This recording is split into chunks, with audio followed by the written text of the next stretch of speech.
Welcome to Just the Word, where we're reading through the Bible in 1 year. And I'm Net. Today's reading will come from Psalm chapter 78 and from Luke chapter 23. Psalm chapter 78. O my people, hear my teaching. Listen to the words of my mouth. I will open my mouth in parables. I will utter hidden things, things from of old.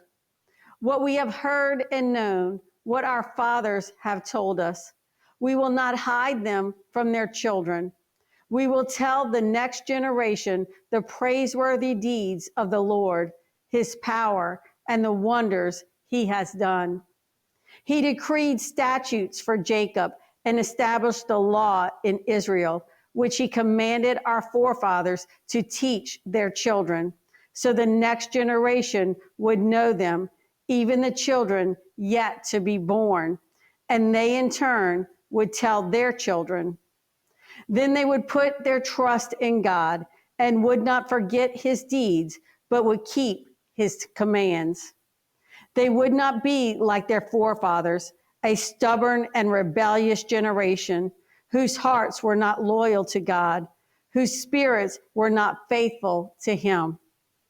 The men of Ephraim, though armed with bows, turned back on the day of battle. They did not keep God's covenant and refused to live by his law. They forgot what he had done, the wonders he had shown them. He did miracles in the sight of their fathers in the land of Egypt, in the region of Zon. He divided the sea and led them through. He made the water stand firm like a wall. He guided them with the cloud by day and with light from the fire all night. He split the rocks in the desert and gave them water as abundant as the seas.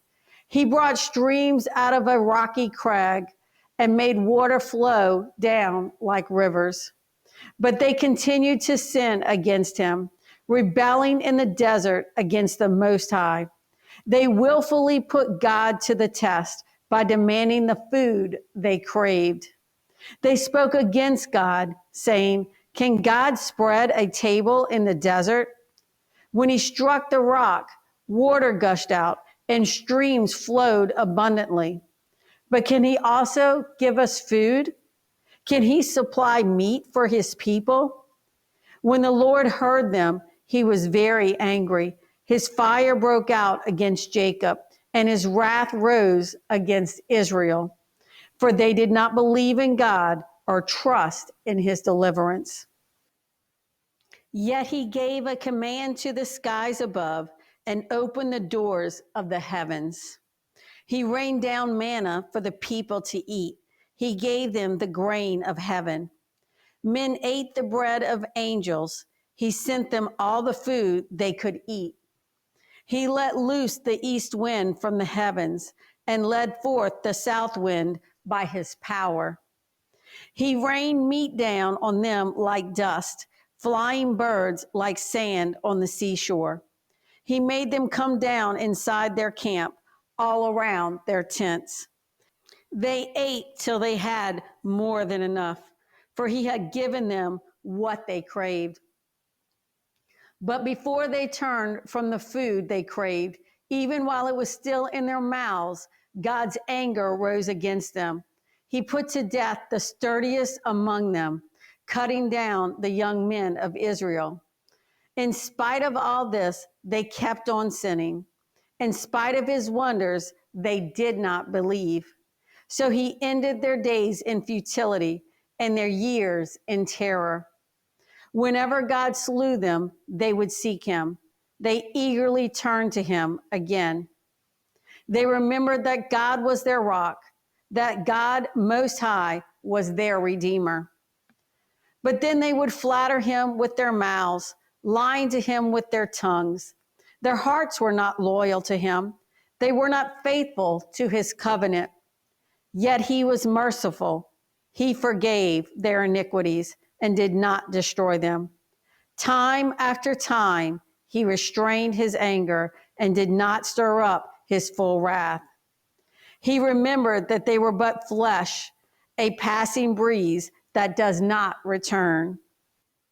How often they rebelled against him in the desert and grieved him in the wasteland. Again and again, they put God to the test. They vexed the Holy One of Israel.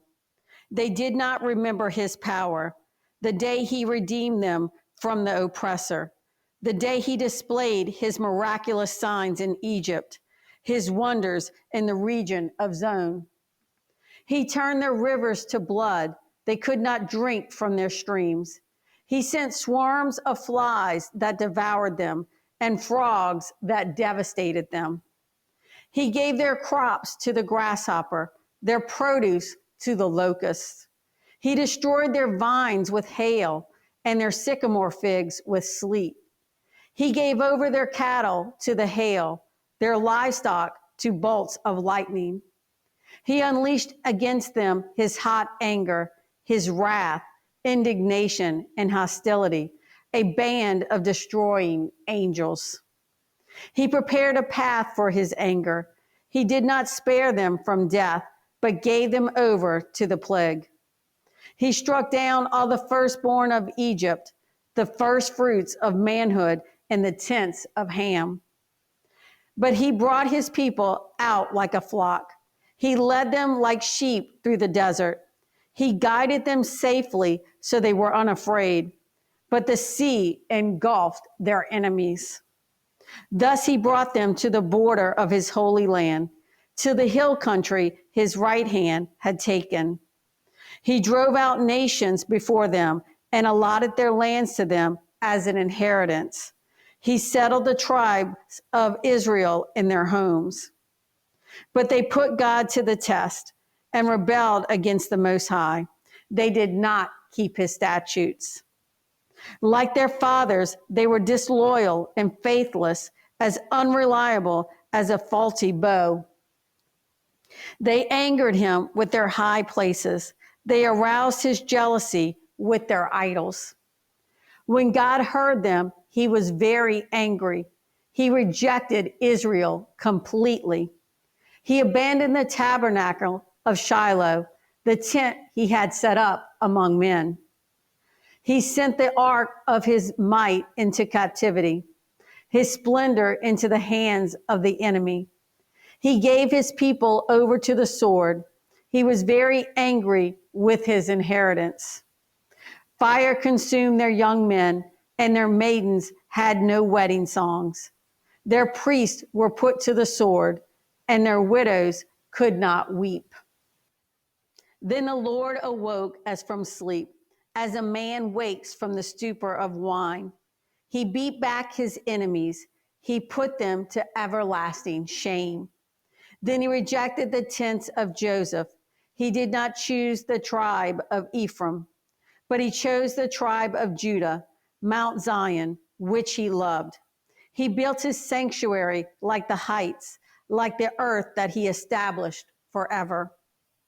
He chose David, his servant, and took him from the sheep pens. From tending the sheep, he brought him to be the shepherd of his people, Jacob, of Israel, his inheritance. And David shepherded them with integrity of heart. With skillful hands, he led them. Now we move to Luke.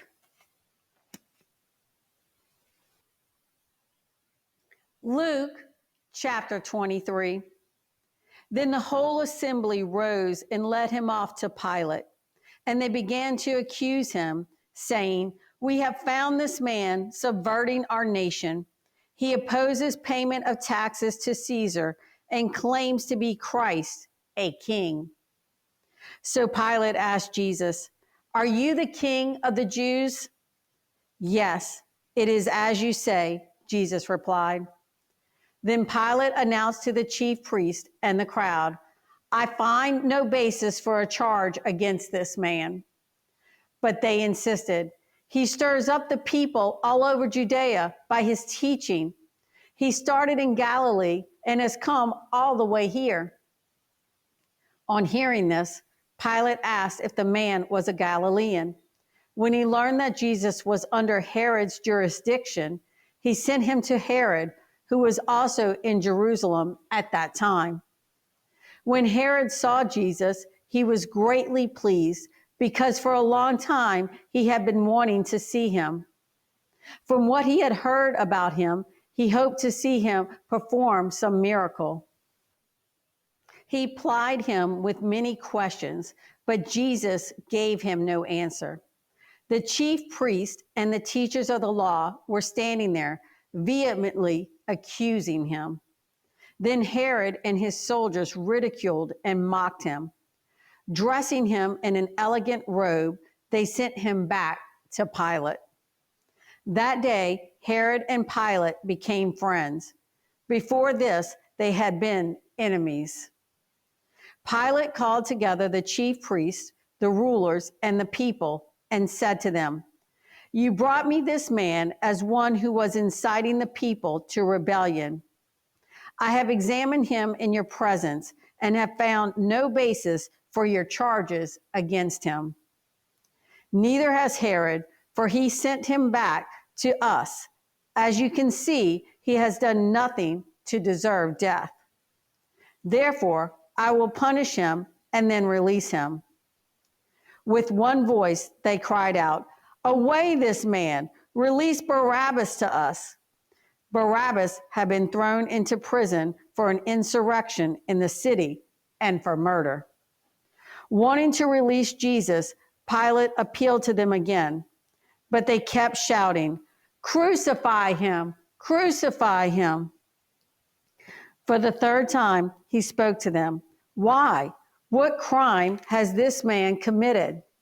I have found in him no grounds for the death penalty. Therefore, I will have him punished and then release him." But with loud shouts, they insistently demanded that he be crucified, and their shouts prevailed. So Pilate decided to grant their demand. He released the man who had been thrown into prison for insurrection and murder, the one they asked for, and surrendered Jesus to their will. As they led him away, they seized Simon from Cyrene, who was on his way in from the country, and put the cross on him and made him carry it behind Jesus. A large number of people followed him, including women who mourned and wailed for him. Jesus turned and said to them, "Daughters of Jerusalem, do not weep for me. Weep for yourselves and for your children. For the time will come when you will say, 'Blessed are the barren women, the wombs that never bore, and the breast that never nursed.' Then they will say to the mountains, 'Fall on us,' and to the hills, 'Cover us.' For if men do these things when the tree is green, what will happen when it is dry?" 2 other men, both criminals, were also led out with him to be executed. When they came to the place called the Skull, there they crucified him along with the criminals, one on his right, the other on his left. Jesus said, "Father, forgive them, for they do not know what they are doing." And they divided up his clothes by casting lots. The people stood watching, and the rulers even sneered at him. They said, "He saved others. Let him save himself if he is the Christ of God, the chosen one." The soldiers also came up and mocked him. They offered him wine vinegar and said, "If you are the king of the Jews, save yourself." There was a written notice above him which read, "This is the King of the Jews." One of the criminals who hung there hurled insults at him. "Aren't you the Christ? Save yourself and us." But the other criminal rebuked him. "Don't you fear God?" he said, "since you are under the same sentence? We are punished justly, for we are getting what our deeds deserve. But this man has done nothing wrong." Then he said, "Jesus, remember me when you come into your kingdom." Jesus answered him, "I tell you the truth, today you will be with me in paradise."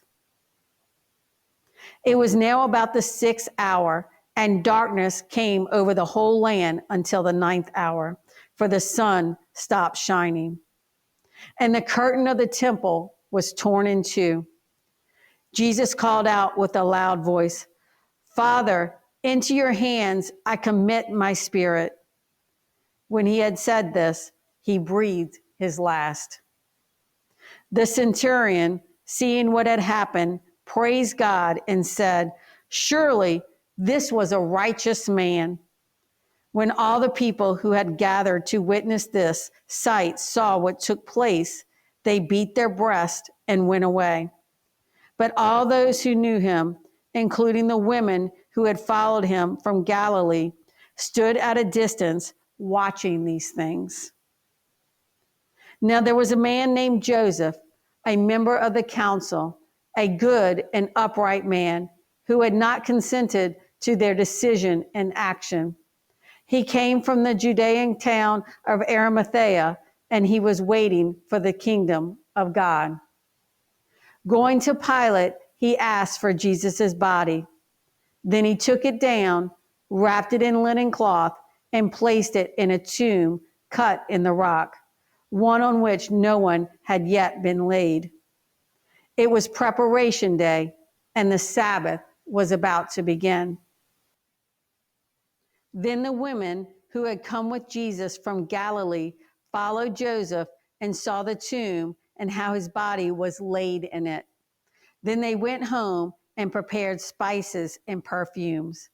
But they rested on the Sabbath in obedience to the commandment. Thanks for joining Just the Word. See you tomorrow.